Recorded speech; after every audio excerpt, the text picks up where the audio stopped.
اللهم صل وسلم وبارك على سيدنا وحبيبنا مولانا محمد وعلى آله وصحبه أجمعين.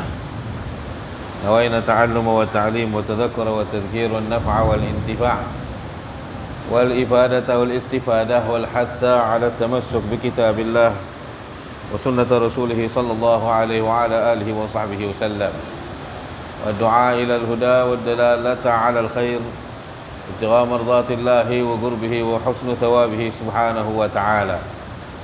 اللهم افتح علينا حكمتك وانشر علينا من خزائن رحمتك يا أرحم الراحمين، آمين اللهم آمين. سبحانك لا علم لنا إلا ما علمتنا إنك أنت العليم الحكيم. أما بعد. Hadirin ayah yang dimuliakan, yang dirahmati Allah Ta'ala, alhamdulillah sekian lama saya tak kunjung ke masjid ni. Hari ni dapat duduk lagi tengok muka Pak Tam, pakcik yang sihat-sihat belaka, alhamdulillah. Mudah-mudahan nikmat sihat yang Allah Ta'ala kurniakan kepada semua yang ada pada hari ini dalam rumah Allah Ta'ala ini, Allah Ta'ala sertakan dengan keberkatan dan taufik dari Allah Ta'ala. Kerana sihat ini satu anugerah besar. Dengan sihat kita boleh buat macam-macam aktiviti untuk mendekatkan diri, untuk lipat gandakan taat kita kepada Allah Jalla Jalaluhu wa Ta'ala ta'azzamatuh. Kata Nabi Muhammad SAW, antara doa yang dianjurkan selalu minta sihat. Nabi SAW bila diminta untuk apa amalan yang terbaik untuk selalu minta dengan Allah, maka Nabi SAW sangat anjurkan doa, Allahumma inni as'alukal afiyah fid dunya fid dini wad dunya wal akhirah. Makna minta al-afiyah, kesihatan dari Allah Subhanahu wa Ta'ala. Alhamdulillah ala ni'matus sihah. Pujian bagi Allah kerana kurniakan kita anugerah kesihatan yang sempurna. Jadi ayah-ayah yang dimuliakan Allah Ta'ala, dah lama beberapa bulan saya tak sambung, maka saya ingat saya lah pelajaran kita dalam kitab Bidayatul Hidayah sampai kepada doa selepas wudu.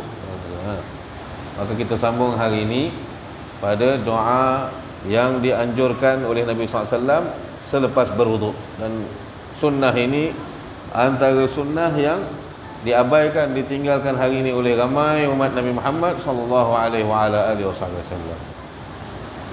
Kita hal wudu ni kadang-kadang boleh jadi berkelahi manusia ni. Kita ni kebanyakan hari ni kalau bab-bab lain kita sanggup menggunakan tenaga, kita tak rasa marah, tak rasa penat. Contoh, kita tertinggal handphone kita boleh patah balik. Kita pergi makan mana-mana, pergi berjalan, tiba naik kereta dah jauh jalan, teringat handphone tertinggal, sanggup kita patah balik. Tapi wuduk kita bergaduh. Kita dah wuduk, tiba isteri kita tersentuh kita, boleh mengamuk kita. Fikir balik, apa susahnya wuduk dibandingkan lebih berat pergi balik kat kereta, buka pintu, start enjin, tekan, pergi minyak lagi keluar. Tapi yang itu kita tak rasa beban. Hari ini hati dan jiwa kita serta akal kita merasa benda yang beban pada benda yang tak beban. Dan benda yang tak beban itu rasa beban bagi dia. Bila dah ada wuduk tiba-tiba batal, nak ambil wuduk kali kedua tu makan masa. Nak kita dah ada wuduk, tengah tunggu keluarga kita berwuduk, tiba ada cerita best menarik, keluarga dah kumpul sempurna, tunggu iklan pula. Nah, sementara nak iklan, nak semayang, batal wuduk. Allah punya bercinta nak pergi wuduk balik. Makna dalam wuduk pun, kalau dulu para salaf salih, antaranya Imam Ali Zainal Abidin dan sebagainya, kita dengar sejarah-sejarah mereka, ketika mereka nak wuduk ini, muka mereka dah berubah. Makna rasa perjumpaan dengan Allah Subhanahu wa Ta'ala oleh para a'immah, imam-imam kita terdahulu, pada ulama, waktu ketika mereka mengambil wuduk. Mereka ambil dengan suasana khusyuk, dengan hadirkan diri dengan Allah Subhanahu wa Ta'ala. Pasal tu miftahus salah, kunci untuk semayang adalah wuduk. Bila kita nak masuk semayang, nak masuk dalam pintu, tak ada, masuk rumah tak ada kunci ni nak masuk, macam mana nak buka pintunya? Maka para salaf salih dahulu, mereka hadirkan mereka punya solat menjadi khusyuk, menjadi hadir, menjadi tenang dengan Allah Ta'ala, kerana pada sebelum salat, iaitu ketika wuduk, mereka sudah menghadirkan diri dengan Allah. Maka kita dengar sebahagian salaf, bila mereka sampai ke tempat wuduk, muka mereka kuning, pucat. Pasal mereka dah bersedia nak bertemu, nak adakan pertemuan dengan yang mencipta mereka, yang memberi, yang maha memberi segala-galanya untuk mereka, iaitu Allah Jalla Jalaluhu wa Ta'ala Ta'azamatuh. Kita kalau bab wuduk sahaja hari ini belum hadir, makna merasakan wuduk ini penting, hadir di wuduk untuk mendapatkan hadir di dalam salat, apalagi sunnah-sunnah yang ada dalam wuduk. Ya tak? Sunnah-sunnah yang ada dalam wuduk. Hari ini wuduk pun hari ini orang cincai-cincai je kan, asal sah je, tak apa, cakap, sembang, macam-macam dibuat dalam wuduk. Padahal dalam wuduk inilah permulaan untuk mengukur bagaimana salat kita. Kita dah lebih kurang dah bacalah semua segala apa yang dianjurkan oleh Imam Al-Ghazali dalam kitab Bidayah ini, tentang sunat-sunat dan doa-doa yang diajarkan untuk dibaca ketika berwuduk. Hari ini sampai kita kepada bab doa selepas mengambil wuduk. فإذا فرغ قال المؤلف نفعنا رحمه الله ورضي الله تعالى عنه ونفعنا به وبعلومه في الدارين آمين. فإذا فرغت فارفع بصرك إلى السماء وقل الحمد لله أشهد أن لا إله إلا الله وحده لا شريك له وأشهد أن سيدنا محمدا عبده ورسوله سبحانك اللهم وبحمدك لا إله إلا أنت عملت سوءا وظلمت نفسي أستغفرك وأتوب إليك فاغفر لي ذنوبي وتب علي إنك أنت التواب الرحيم اللهم اجعلني من التوابين واجعلني من المتطهرين واجعلني من عبادك الصالحين الآمنين الذين لا خوف عليهم ولا هم يحزنون واجعلني صبورا شكورا واجعلني أذكرك كثيرا أسبحك بكرة وأصيلا. فمن قرأ هذه الدعوات في وضوئه خرجت جميع خطاياه من أعضائه وختم على وضوئه بخاتم ورفع له تحت العرش فلم يزل يسبح الله ويقدسه ويكتب له ثواب ذلك إلى يوم القيامة واجتنب في وضوئك سبعا. Kata pengarang kitab ini, mudah-mudahan Allah Ta'ala kurniakan manfaat ilmunya kepada kita semua.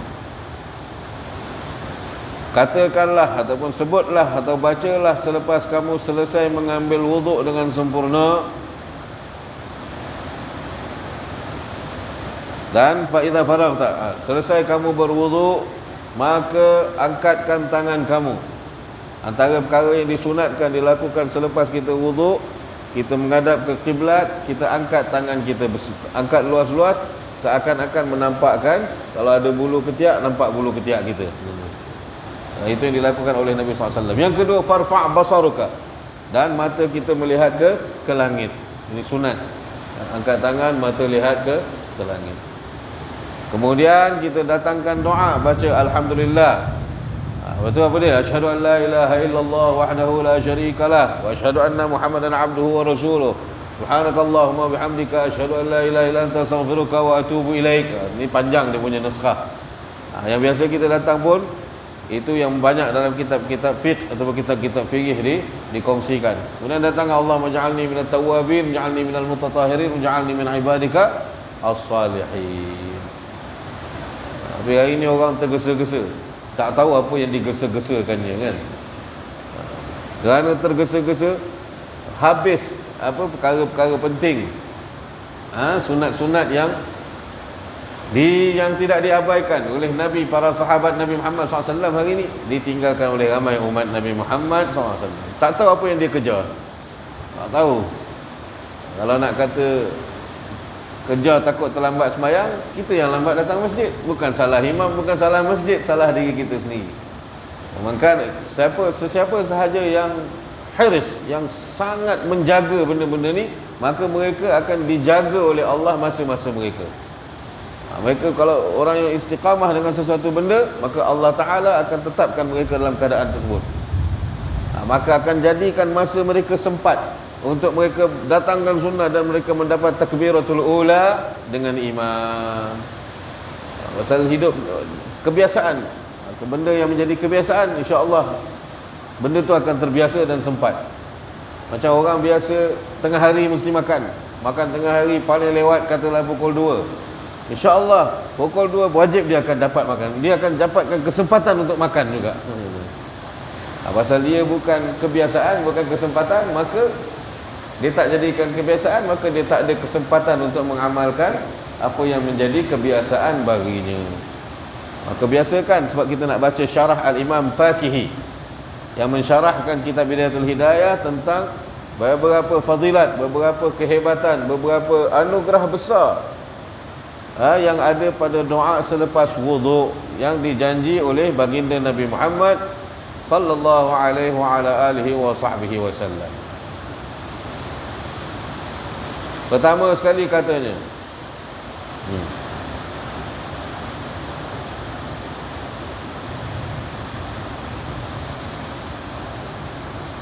doa ini ada dalam hadis Imam Abu Daud dan Imam An-Nasai. Dan sunat disebut oleh Imam Al-Faqihi ini, apa kita panggil, melihat ke langit ini walaupun dalam keadaan gelap. Walaupun kita wuduklah tempat gelap, maka tidak menafikan sunnah ini menjadikan mata kita melihat ke langit walaupun tak nampak langit. Buka mata. Kemudian kita bacalah doa yang kita baca tadi. Kita nak baca syarah kelebihan dia sahaja. Di dalam hadis yang dinilai hasan oleh para ulama, kata Nabi SAW, Nabi sabda, "Ma min 'abdin yaqul hina yatawadda bismillah, thumma yaqulu li kulli 'udwin ashhadu ila qawlihi wa rasulih, thumma yaqul Allahumma ij'alni minat tawwabin waj'alni minal mutatahhirin illa futihat lahu thamaniyata abwabil jannah yadkhul min ayyiha sya'. Fa in qama min fawrihi dhalik fa shalla rak'atayn yaqra'u fihima wa ya'lamu ma yaqul in fatala min salati ka yawmi waladathu ummuhu." Wa hadha qawluha. Baik. Dalam hadis yang dinilai hasan, maka Nabi SAW bersabda, sesiapa yang berwuduk, tidak ada ma min abdin, mana-mana hambaku, mana hamba Allah Subhanahu wa taala, ketika dia berwuduk kemudian dia berkata selepas wuduknya dengan bismillah, dia bermula dengan bismillah, kemudian di akhir wuduknya dia berkata alhamdulillah, kemudian mendatangkan doa seperti kita baca tadi, asyhadu an la ilaha, sampai Allahumma ja'alni minat tawwabin, ja'alni minal mutatahhirin, ja'alni min ibadikas salihin. Makna yang mendatangkan doa ini, maknanya kata Nabi, mana-mana di antara kita yang mulakan wuduk dengan bismillah, kemudian kita kumu-kumu, kita bersiwak, kita istinsyak, kita istinthar, kita basuh muka, basuh tangan dengan 3 kali, utamakan yang kanan, kemudian kita sapu air kat kepala sehinggalah kaki. Kemudian dah selesai kaki, kita sebut alhamdulillah sambil mengangkat tangan kita dan mata kita melihat ke langit. Mulakan dengan alhamdulillah, kemudian datangkan doa selepas wuduk. Apa jaminan Nabi SAW? Kata Nabi sallallahu alaihi wasallam, futihat lahu thamaniyata abwabul jannah, dibukakan olehnya, Allah Taala akan bukakan oleh orang yang mendatangkan sunnah demikian 8 pintu syurga, masuklah mana-mana pintu syurga yang ia sukai. Sallallahu alaihi wasallam. 8 pintu tu 8 pintu utama. Dalam 8 pintu ni, dalam pintu yang pertama ni ada pintu lagi. Ini besarnya, luasnya syurga. Allah Jalla Jalaluhu wa Ta'ala ta'azzamatu. Bayangkan ada 8 pintu utama ni yang dalamnya berjuta pintu, kita tak tahu. Masuk pintu tingkatan dan sebagainya. 8 tu masuk je mana yang kita suka. Asalkan kita ini setiap kali berwuduk mendatangkan sunnah ini, iaitu selepas berwuduk membaca doa yang seperti kita syahadu la ilaha illallah sampai habis doa. Itu penting. Bila dah dijamin, Nabi dah kata siapa yang berwuduk baca doa ni dibukakan 8 pintu syurga, maknanya orang yang mengamalkan wuduk, insya-Allah jaminan syurga ada untuk dia. Apalagi kalau wuduk dia sempurna sampai doa, 8 pintu syurga, pilih nak masuk mana. Bila dah sebut 8 nak masuk mana, makna syurga tu dah kat tangan, insya-Allah. Tiket tu dah ada kat kita. Makna sya'n sifat ataupun ciri-ciri ahli syurga yang boleh kita faham adalah orang yang istiqamah dalam keadaan wuduk, dalam apa keadaan sekalipun. Dulu ulama-ulama kita zaman mereka jadi penuntut ilmu, paling mereka pelihara adalah wudu. Adab paling halus selain untuk mendapatkan ilmu yang bermanfaat untuk menjadikan dia ulama ataupun ilmunya ada barakah, difahami, diamalkan oleh semua orang. Maknanya paling halus adalah menta'zim. Ta'zim ini mengagungkan ilmu tu dengan pertama sekali nak kena agungkan kitab yang kita belajar. Kitab pasal tu adab dia tak boleh letak di bawah, mesti diletak di atas pada pusat kita. Ulama dulu bawa kitab macam itu. Sekarang orang bawa kitab suka-suka hati. Satu susah nak dapat berkat, kurang. Ilmu yang berkat orang yang memuliakan ilmu itu. Ada dengan meletaknya di kedudukan tinggi, letak di dada. Pasal tu dulu, zaman dulu para tullabul ilm, zaman tamadun Baghdad kan, maksud kita Allah Islam ini kaya dengan alim ulama, para sulaha. Mana mereka ni buat baju semua lengan besar-besar. Itu jadi beg dia orang masukkan kitab-kitab dekat lengan tu, bukan dia orang angkat jalan tangan.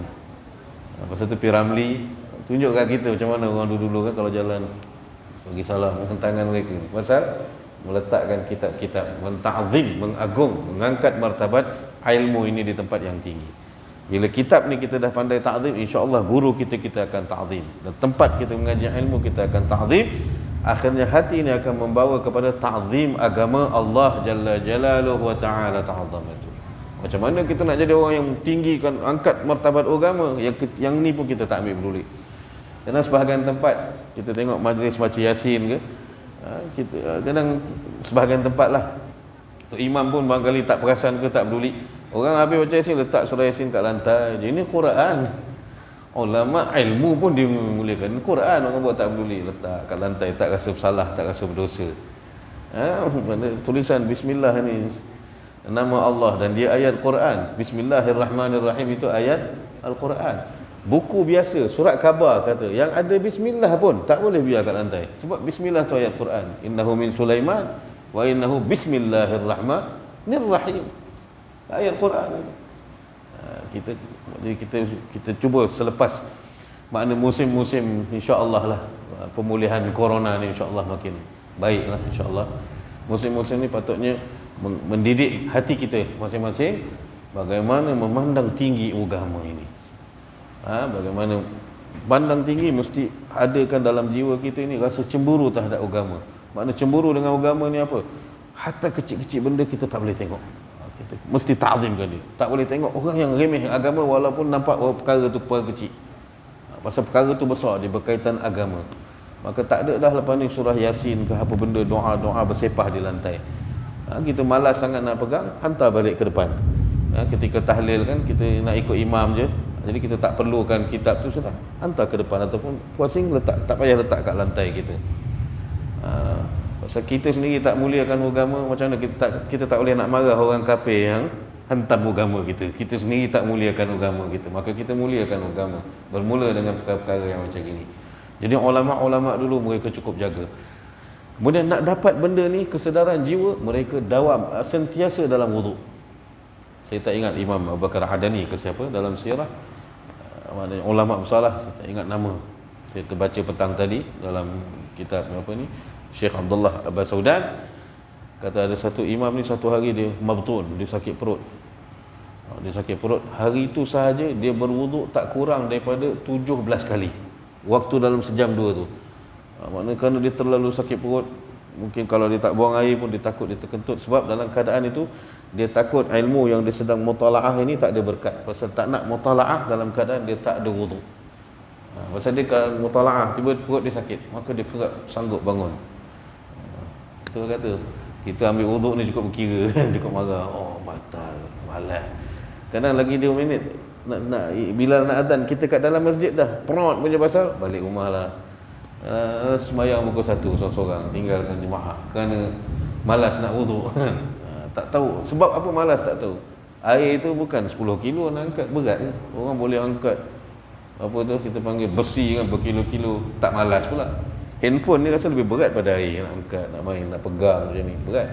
Air tak berat mana pun tapi jadi beban oleh ramai umat Nabi Muhammad SAW. Maka kita jaga wuduk. Antara ciri-ciri ahli syurga adalah sentiasa dalam wuduk. Bila kita biasa dengan wuduk, tidur kita pun dalam keadaan wuduk. Maka mati kita dalam keadaan, kalau kita mati dalam keadaan berwuduk. Masya Allah.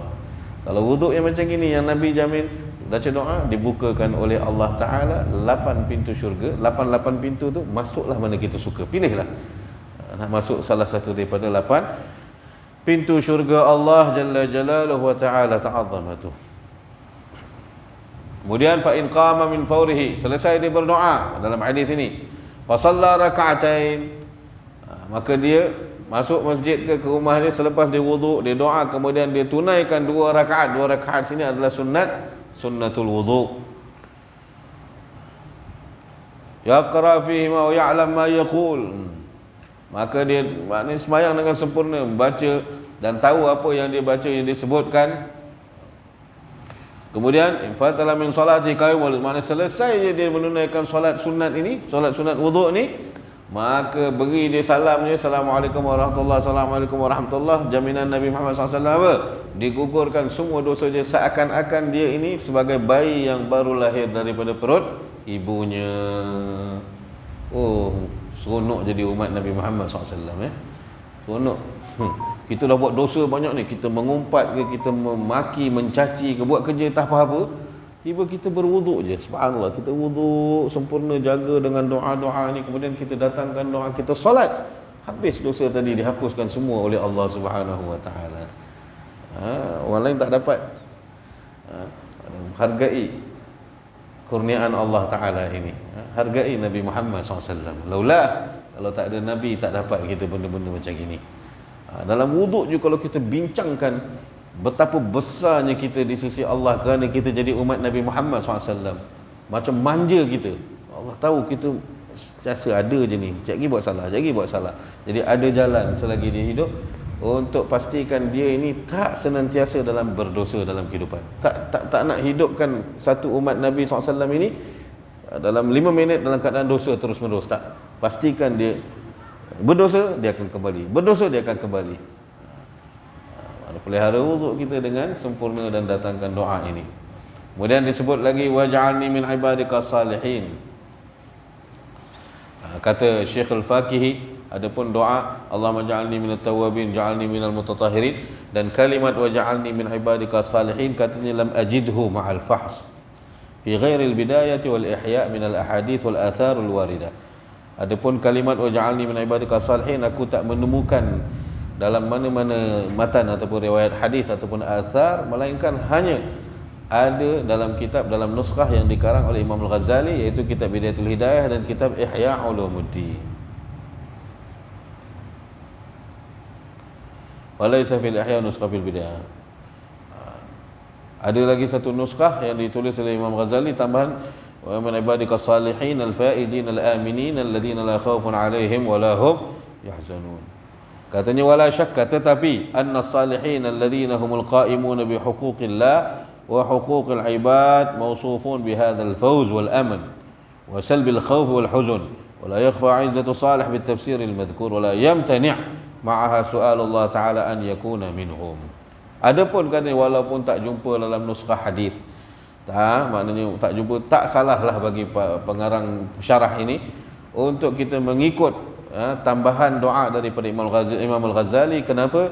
Sebab tidak syak lagi bahawasanya orang-orang salihin ini, maknanya kita minta agar kita digolongkan dalam golongan orang-orang yang salih, kerana tidak ada syak lagi bahawa orang-orang yang salih ini adalah orang-orang yang mendirikan segala, menunaikan segala hak-hak Allah Subhanahu wa Ta'ala. Maknanya bila kita pohon dengan Allah, Allah maj'alni minas salihin, ya Allah jadikan aku ini di kalangan orang-orang saleh, maknanya sedang kita minta kepada Allah, kata ulama, ya Allah hidupkan aku, jadikan aku ni sepanjang kehidupan aku adalah orang yang menunaikan hak-hak Allah Subhanahu wa Ta'ala.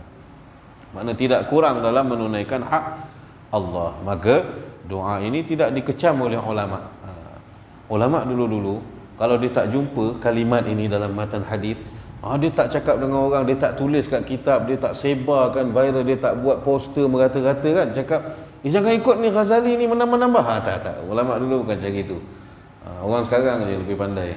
Ulama dulu dia bukan tak sokong, dia cuma bagi tahu dalam bab ilmiah kebenaran. Kalau nak sebut hadis, setakat ni aku belum jumpa matan ini. Yang lain dalam hadis, tapi kalimat waj'alni min ibadika salihin aku belum jumpa katanya. Tak semestinya dia kata aku belum jumpa, tak ada. Mungkin orang lain jumpa maksudnya. Aku tak jumpa lagi. Tetapi maknanya dia bukan kata bila tak jumpa jangan baca.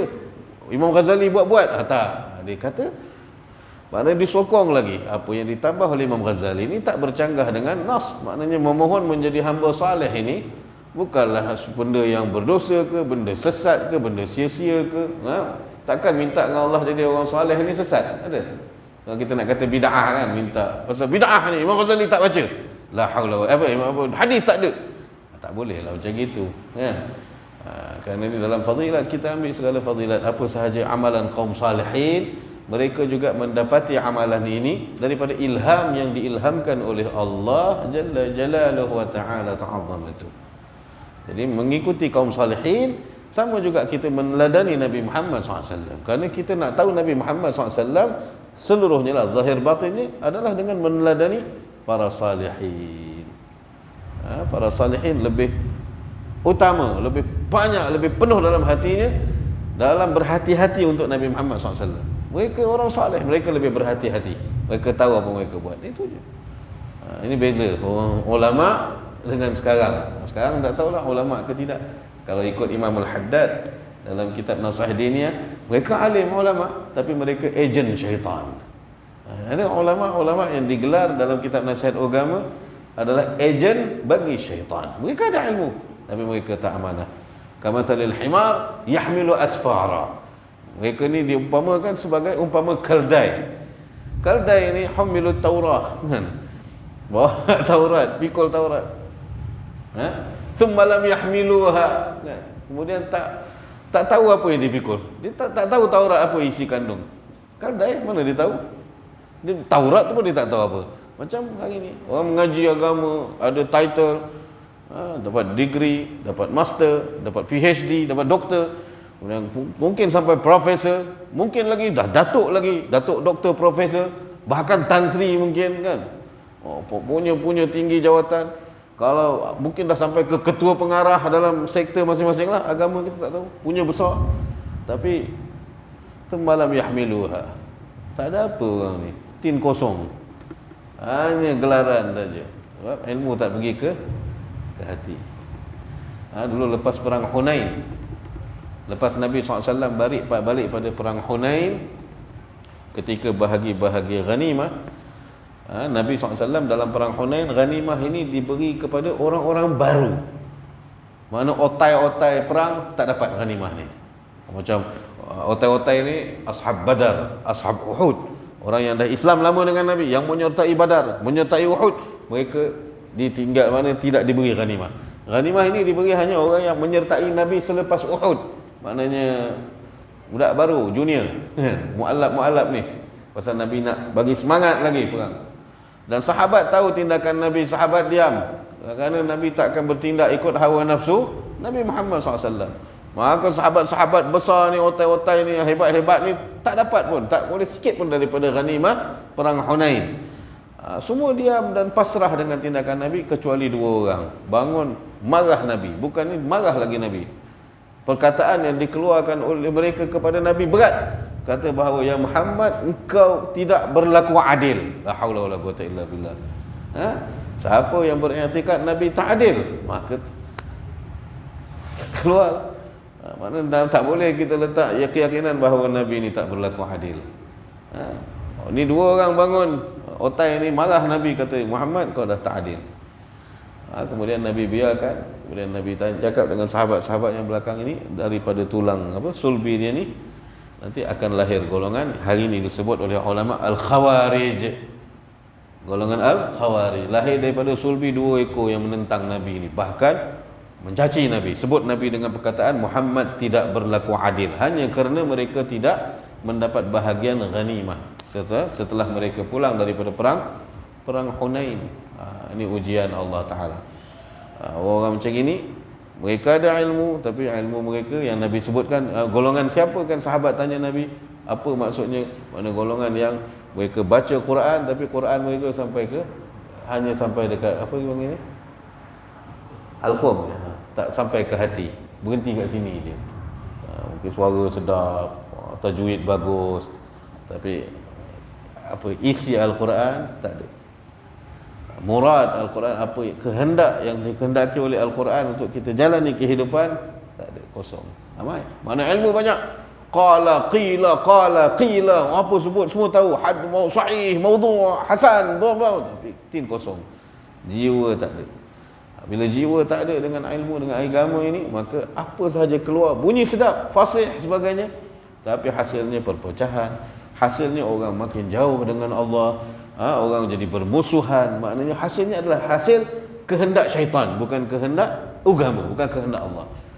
Kehendak Allah, wa'tasimu bihablillah, kehendak Allah bersatu.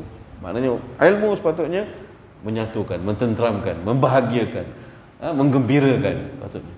Kalau ilmu memecah belah, itu sifat apa? Syaitan. Syaitan memang kehendaknya orang pecah belah, orang bergaduh, orang bermusuh, orang menyangka-nyangka. Itu adalah kehendak syaitan. Pasal tu Imam Al-Haddad kata, orang yang berilmu, mana orang alim, kemudian perbuatan dia tak selari dengan yang sepatutnya dengan ilmu itu, maka mereka ini umpama ejen syaitan. Mudah-mudahan Allah Ta'ala selamatkan dalam zuriat keturunan kita yang jadi alim tapi ejen syaitan. Mudah-mudahan Allah Ta'ala jadikan dalam keturunan kita para alim ar-rabbani yang ada khusyuk, ada khudu', ada tawadhu', jadi hamba Allah Subhanahu wa Ta'ala. Kalau kita jaga benda ni, insya-Allah lahir dalam zuriat kita.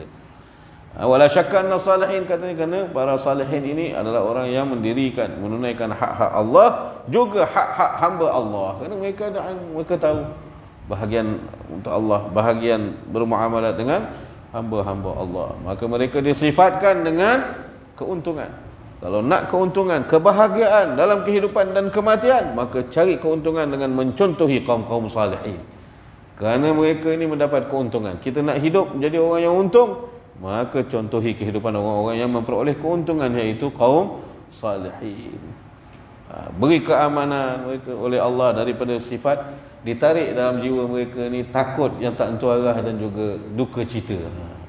Mereka tak takut, tak fikir untuk menjadi makan apa sampai jadi kedekut. Ni kalau keluar ni lah tinggal malam ni, besok nak makan apa. Jadi takut yang tak apa-apa. Kaum salihin aman daripada perasaan demikian. Dunia tak mengganggu dia. Tak mengganggu dia. Dulu sikit lagi boleh. Dulu diterima ada satu Habib Ja'far bin Ahmad Al-Aidarus radhiyallahu anhu. Habib Ja'far ni anak dia meninggal di Batu Pahat. Famous, popular anak dia, Habib Ali bin Ja'far. Habib Ali ni dah kali ni keempat ke saya tak ingat. Tapi setiap kali kalau setiap tahun di Batu Pahat meraihkan dia, buat haul dia, ribuan orang datang, orang sayang dia. Singapura merata-rata orang datang. Jadi Habib Ja'far ini, nak kata dia kaya, tak kaya. Kalau kaya ni kita tahulah, bukti orang tu kaya hari inilah mata kita, rumah dia, kereta dia kan. Kebanyakanlah bukti nak tahu kaya, tengok rumah, dalam rumah, kereta dia kan. Walaupun ada orang kaya yang pakai kereta Corona kan, Toyota Corona, itu orang kaya, bukan zuhud itu. Tak tahu arah punya kedekut kan. Jadi Habib Ja'far ni bahkan dalam kategori bukan orang kaya lah, orang yang tak ada duit. Antara karamah beliau, Allah Ta'ala beri kemuliaan pada dia. Dia ada satu karamah yang saksi-saksi pun ramai menceritakan, mutawatir lah. Habib Abdul Qadir pun ceritakan benda yang sama. Sagap setiap kali dia silap sejadah, kalau dia perlukan duit, maka dia boleh ambil duit. Jadi saya tanya dengan salah seorang guru saya kan, boleh tak, ada boleh belajar tak ilmu tu kan? Mana nak duduk hidup tak payah kerja, selak sejadah je duit.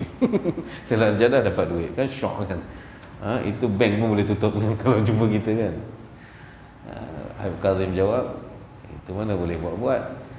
Engkau akan, mungkin Allah boleh bagi kita seperti mana Allah boleh bagi pada hamba-Nya yang soleh ini, jikalau memang kita ni bukan ahli dunia. Ahli dunia tak dapat.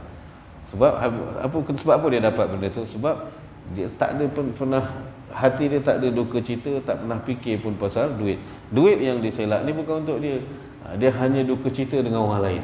Kalau orang lain minta hajat duit, kalau dia tak ada, dia takkan selesa orang ni keluar selagi tak dapat hajat dia.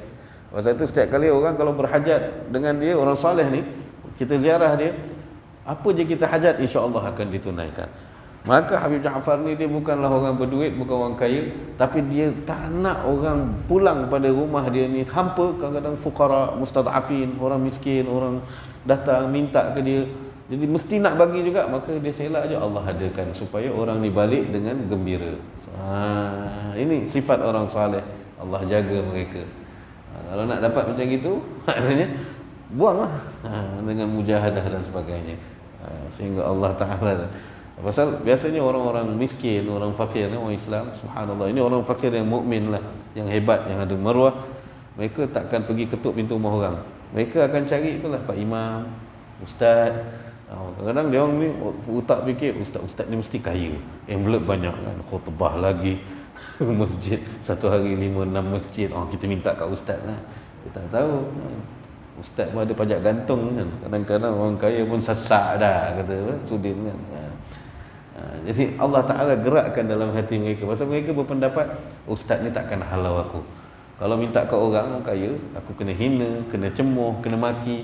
Kalau minta kat orang agama ni, insya-Allah, kalau dia tak banyak pun dia bagi sikit. Kalau dia tak ada pun dia akan kata nanti datang, akan nasihatkan. Sebab tu tertib Islam ni cantik. Kalau kita jalan dengan jalan Islam, Allah Ta'ala mudahkan urusan kita dan mudahkan fakir ni. Dia tahu dia nak jumpa siapa, tenang dia dapat. Ini sifat orang-orang soleh. Maknanya untuk kita minta apa yang diajar oleh Imam Ghazali bahkan menjadi tuntutan, dan dia jadi ikutan sampai hari ini kan. Ulama kita dididik dari kecil doa tu macam tu, dan itulah diajarkan oleh ayah kita, guru-guru kita, kerana mereka mencontohi apa yang diamal dan diajar oleh para salaf saleh yang dah terbukti mendapat keuntungan dari Allah Jalla Jalaluhu wa Ta'ala Ta'azamatu. Baik. Wa hadis sab'ina. Betul, ada lagi, Allah maj'alni syakura wa ja'alni tahura wa ja'alni sabura. Wa ja'alni adhkuruka kathira wa usabbihuka bukratan wa asila. Kita nak tengok fadilat dia sebelum saya tutup. Baik.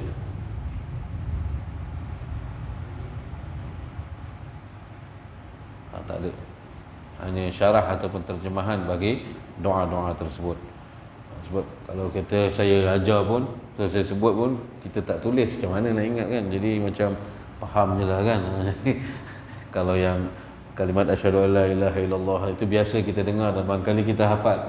Adapun yang tambahan tu, kalau dalam matan bidayah yang ada ni pun tak ada. Saya dah tengok yang kita punya kan, tak ada.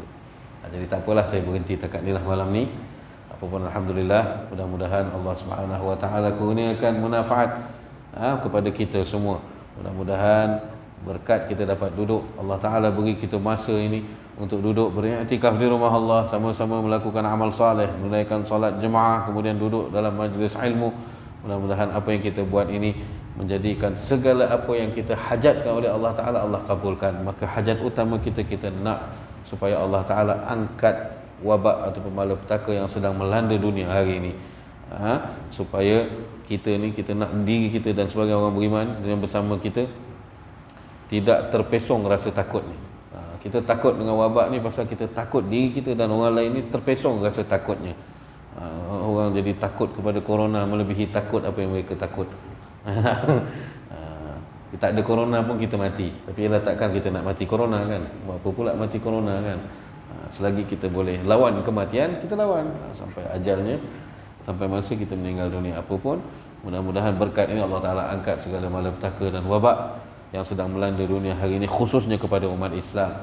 Allah Ta'ala redakan ujian-ujian dan fitnah-fitnah yang ada hari ini. Allah Ta'ala jaga diri kita, insya-Allah, keluarga kita, pemimpin kita dan semua masyarakat, khususnya orang Islam, daripada terpalit dengan fitnah dunia dan akhirat. Allah Ta'ala jadikan kita golongan yang membahagiakan dan menggembirakan hati Nabi Muhammad sallallahu alaihi wa ala wasallam. Allahumma inna nas'aluka fahman nabiyyin wa hifdhal mursalin wa sur'atil hamil malaikatil muqarrabin. Allahumma aghnina bil ilmi wa zayyinna bil hilmi wa akrimna bit taqwa wa jammilna bil afiyah birahmatika ya arhamar rahimin. Rabbana atina fid dunya hasanah wa fil akhirati hasanah wa qina adzaban nar. Wa sallallahu ala sayyidina maulana Muhammad wa ala wasallam. Alhamdulillahirabbil alamin. Saya mohon ampun, maaf pada ibu-ibu pada ayah-ayah yang ada, tuan-tuan, kerana mungkin ambil masa yang panjang, dan doakan kami sentiasa billahi taufiq wal hidayah. Wassalamualaikum warahmatullahi wabarakatuh.